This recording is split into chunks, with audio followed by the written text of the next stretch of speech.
Hello, thank you for joining. I would like to go over the student survey. I know some students would like to fill this out, and I'm encouraging them to do so. I really want Manitoba students' voices to be heard most of all. Um, that being said, there are students above the age of 18 in the senior years. This will be open to university students and college students post-secondary. That being said, if you're under 18, I would recommend parent permission, please. Now, the survey is for reading disabilities, the right to read here with the Manitoba Human Rights Commission.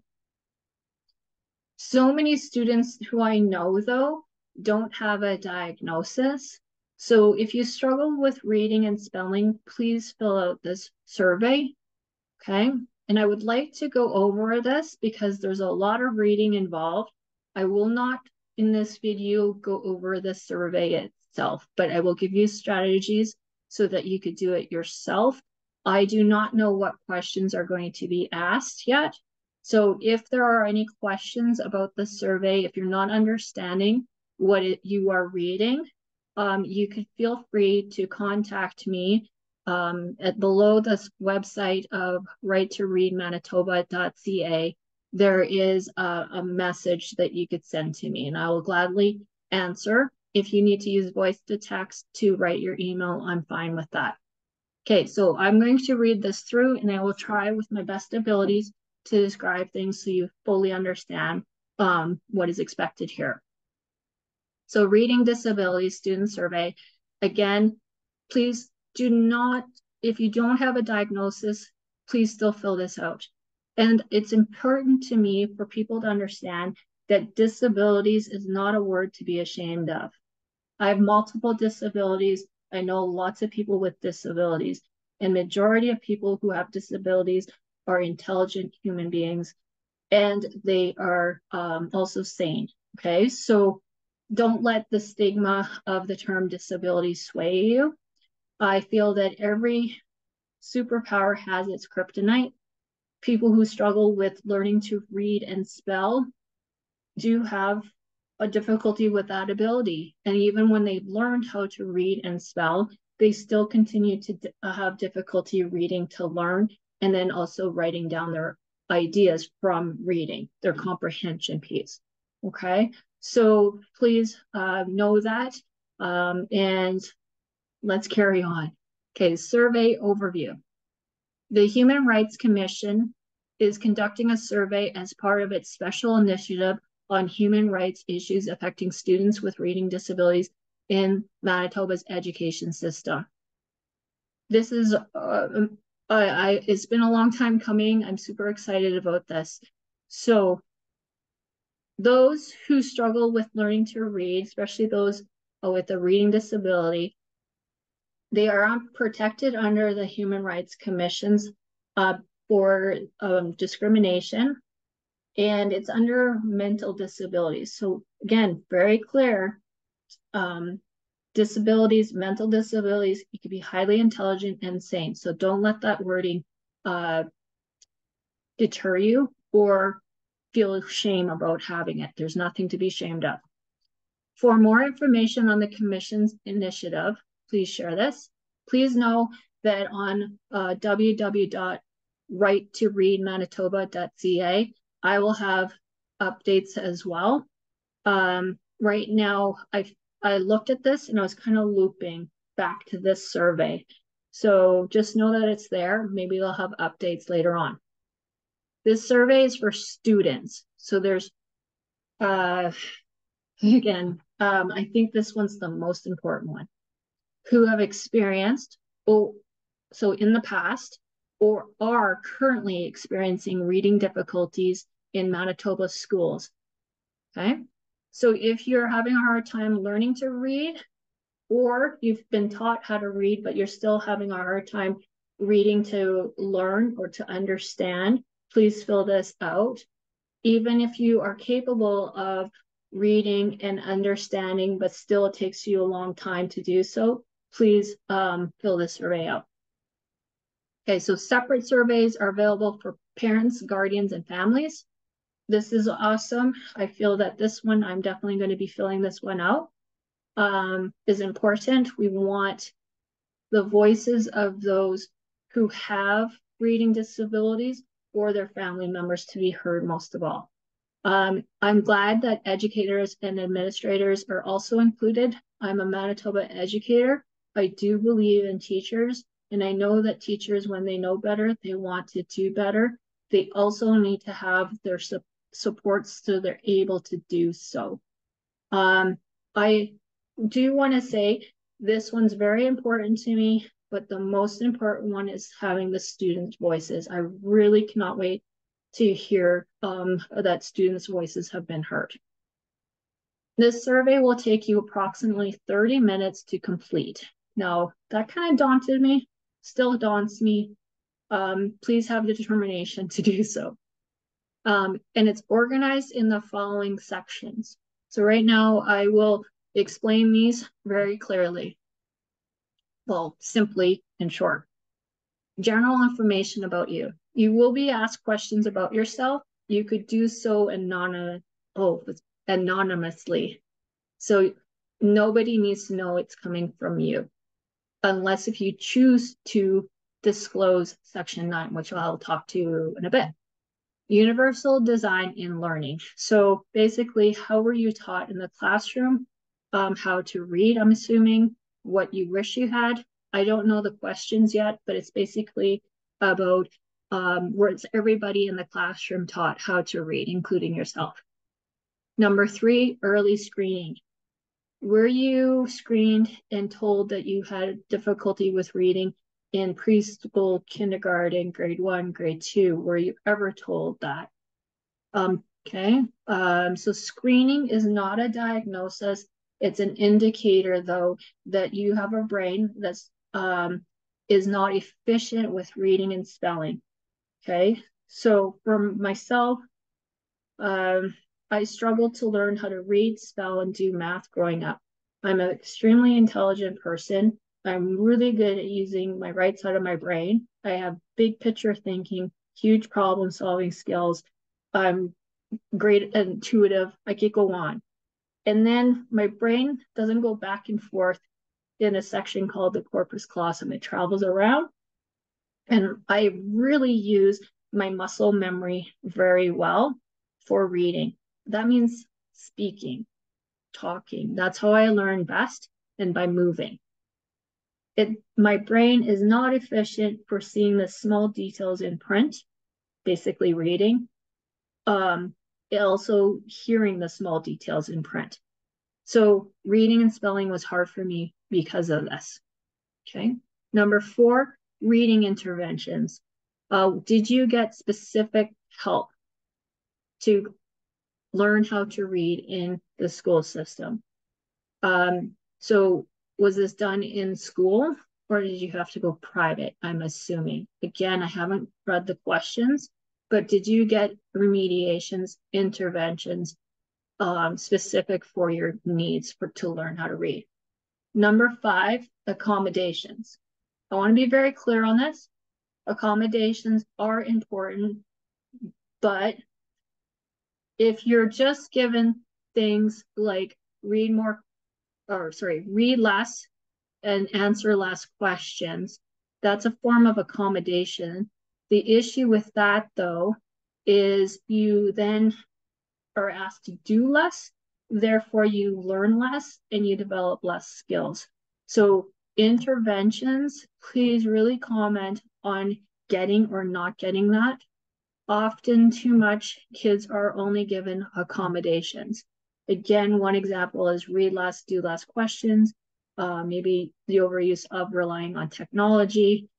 Interventions, though, mean instruction specifically to help you get caught up on reading. And I also want to include spelling and writing. Okay, number 6. So many Manitoba students don't have a diagnosis. I know for experience that I asked for one repeatedly, and it was denied. I had to go private. So if you had to go private, state so. If you asked for one in the public school system and were denied, hopefully there'll be an area to say so. Okay, impacts. I speak on reading disabilities, dyslexia in particular, and dysgraphia. And the impacts that have happened on students and people are quite profound. So I'm curious what kind of questions will be asked here. So how has it impacted you? Okay. And again, everything could be anonymous. Here are 2 optional sections. Okay. So demographic information, basically where you are in Manitoba. I realize I'm from rural community, so I realize the rural people, you might be hesitant to answer this because you are, it'll be easier to find out, you can't remain anonymous. I do think it's really important for people in rural who feel comfortable to give this information because, let's face it, supports are harder to get in rural communities, privately at least, okay? So I think the city and rural similarities, but there's huge distinct differences as well, okay?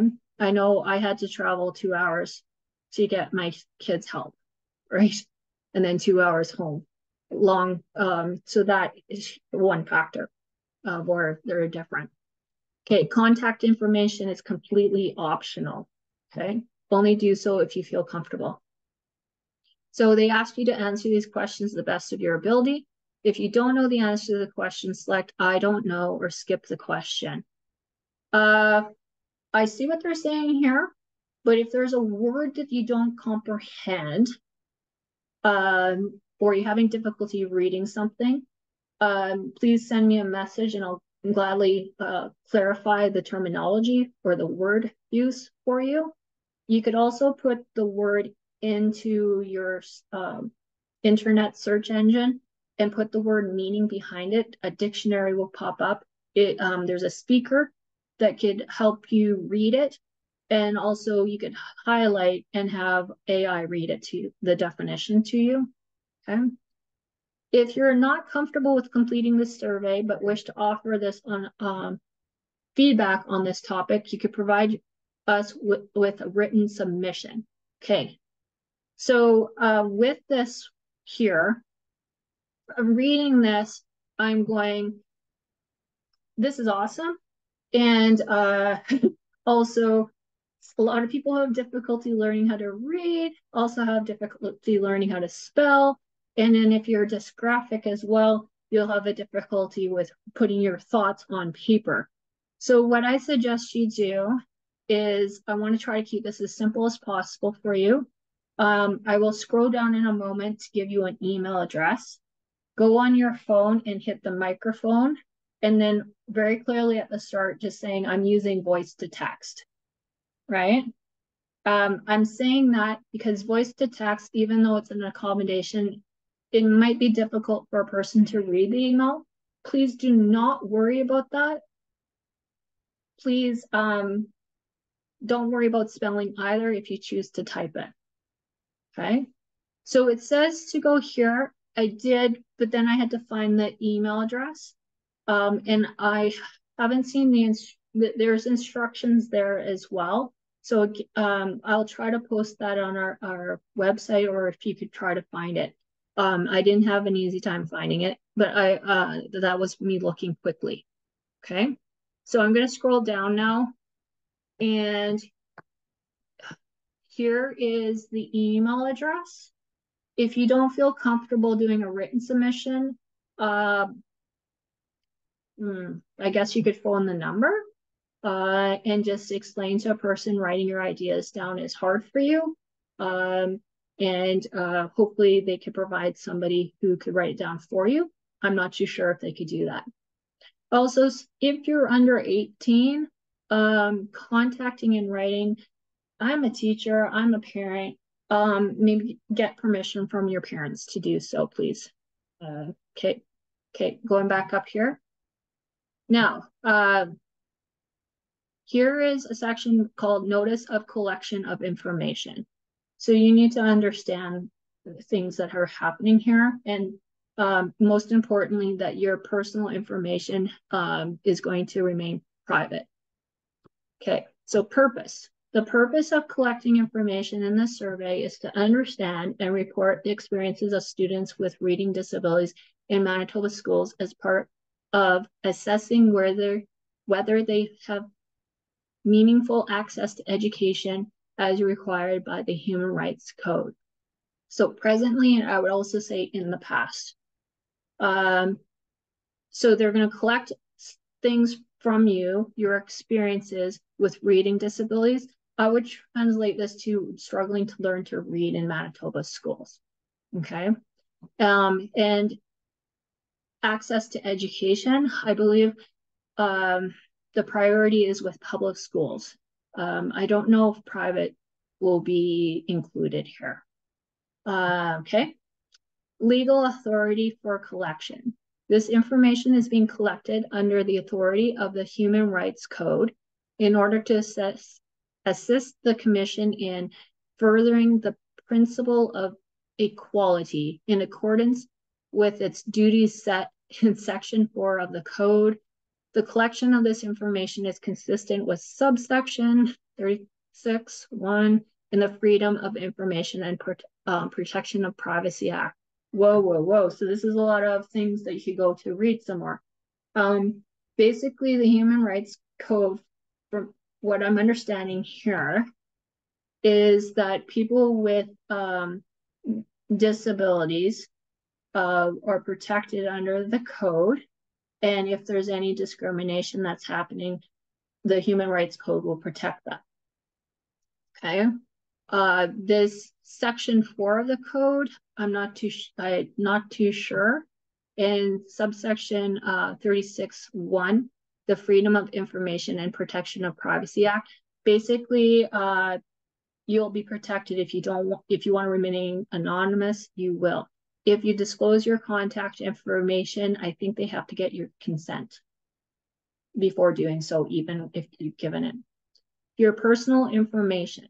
This survey will collect information about your experiences with learning disabilities in Manitoba schools. All survey responses will be reported anonymously to the Human Rights Commission unless you voluntarily choose to provide the contact information. Okay? And that's in the final section, and please know that it's optional. Okay? Scrolling up. Limiting use and disclosure of personal information. The Commission, meaning the Manitoba Human Rights Commission, recognizes the importance of protecting personal information, protecting human dignity, and maintaining public trust and confidence. We will take all responsible steps to ensure that personal information is treated confidentially and is only used for the purposes it was collected for. Okay, so basically, whatever you fill out in this survey, they will probably want to collect the data and information and share the findings, but they won't give your personal name or location unless if you decide to disclose that or give that to them. And then I believe they still have to contact you to, if you did disclose that information, to get permission further. Okay.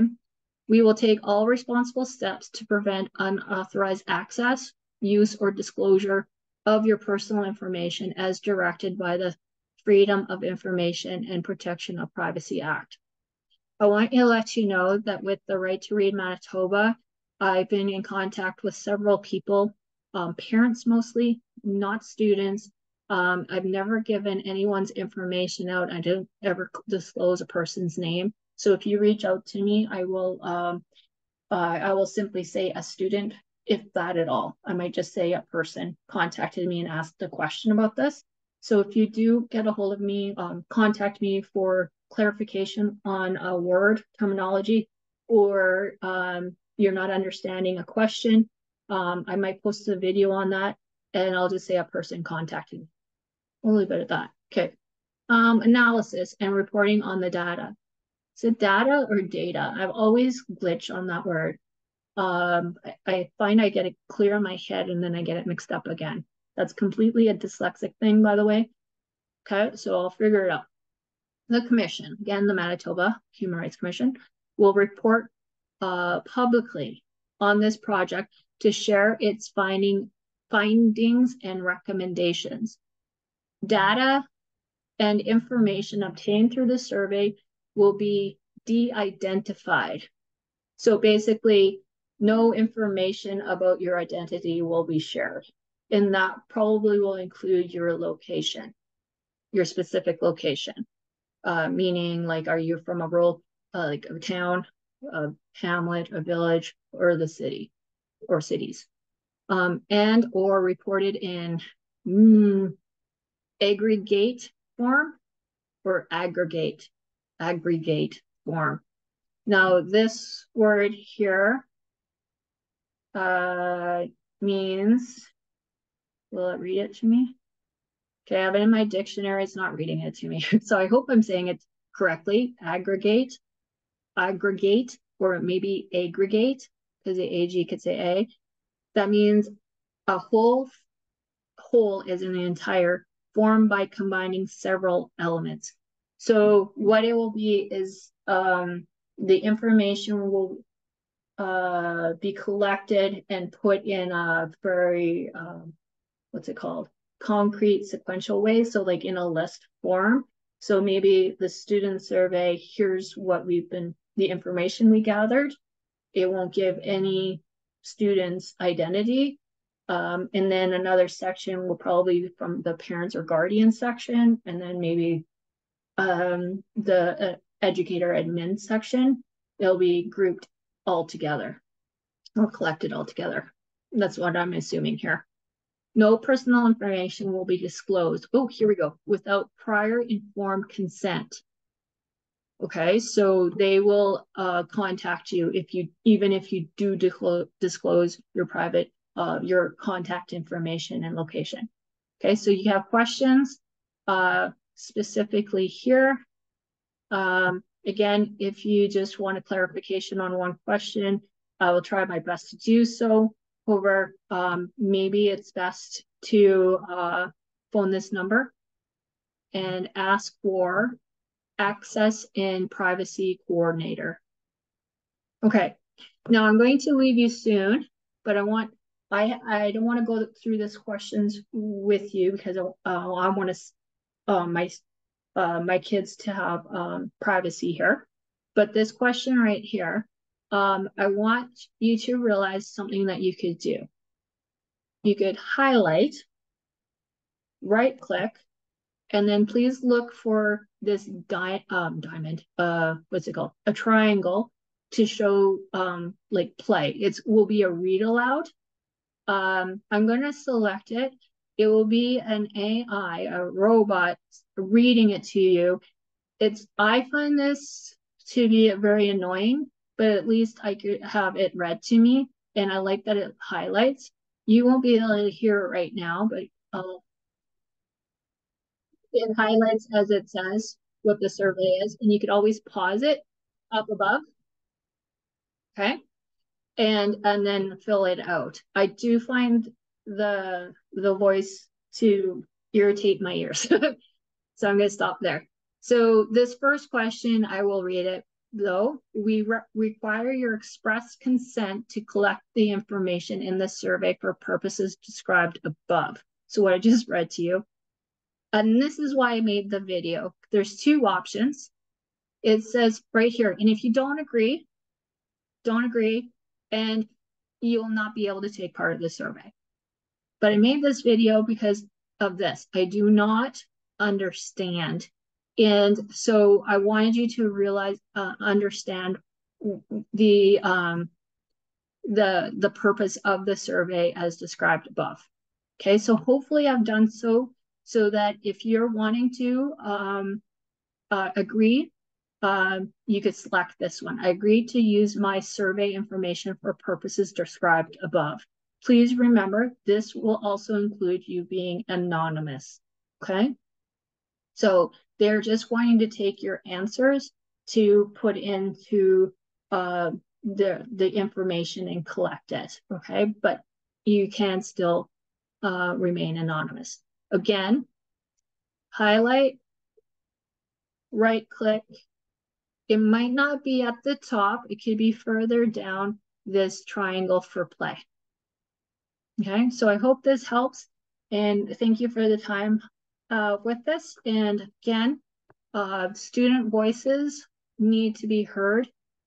Please pass the www.righttoreadmanitoba.ca email address out, or not email address, website address out. Share it with other people if you do feel comfortable. I'd appreciate that because we need the word out. There is an expiry on this survey for May 31st of this year. So we only have a month and a bit for this. Okay, thank you so much. If you need to contact me, I'll do my best to answer any questions for you. Okay, thank you.